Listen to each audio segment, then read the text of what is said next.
ഇന്ന് രാവിലെ നേരത്തെ ഞങ്ങൾ എല്ലാവരും കൂടി അമ്പലത്തിലേക്ക് പോകണം. ഇന്ന് ഞങ്ങളുടെ ഒരു പാപ്പന്റെ കൊല്ലത്തിലായിരുന്നു. അമ്പലത്തിൽ പിന്നെ നല്ല ബെസ്റ്റ് ഉപ്പുമാവും ചട്നിയും ആയിരുന്നിട്ട് അത് കഴിച്ച് അങ്ങനെ പിന്നെ നേരെ വീട്ടിൽ പോയി. ഈ പിള്ളേരൊക്കെ പിന്നെ വീട്ടിലെത്തിയപ്പോൾ തന്നെ കളി തുടങ്ങിയിട്ട് പിന്നെ അവിടെ ഒരു ഞാവലിന്റെ മരം ഉണ്ട്. അപ്പോൾ അവിടെ നിന്ന് കുറച്ച് ഞാവൽ പൊട്ടിച്ചു. അവിടെ ഒടുക്കത്തെ പുളിയുറുമ്പാണ്. ഈ പുളിയുറുമ്പ് കടിക്കുമ്പോൾ ഒരു സുഖല്ലേ, ഓ എന്ത് രസമെന്നറിയും. പിന്നെ നമ്മുടെ ചേച്ചിമാരും അമ്മമാരൊക്കെ ചേർന്നിട്ട് അവരുടെ മെയിൻ സെറ്റപ്പ് എന്നിട്ട് വെച്ചാൽ തല നോക്കില്ല.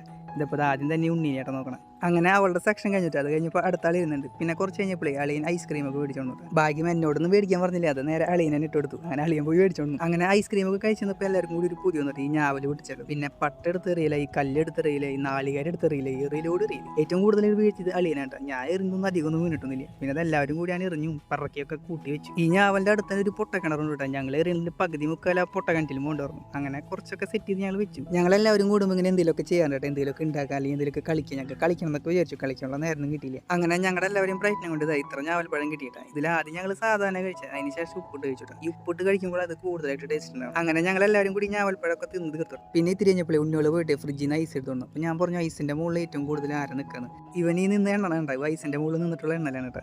അങ്ങനെ കുറച്ച് കഴിഞ്ഞപ്പോൾ ഞങ്ങൾ ഫുഡ് അടിച്ചാണ് പോയി. അപ്പോൾ കേട്ടാ ബൈ.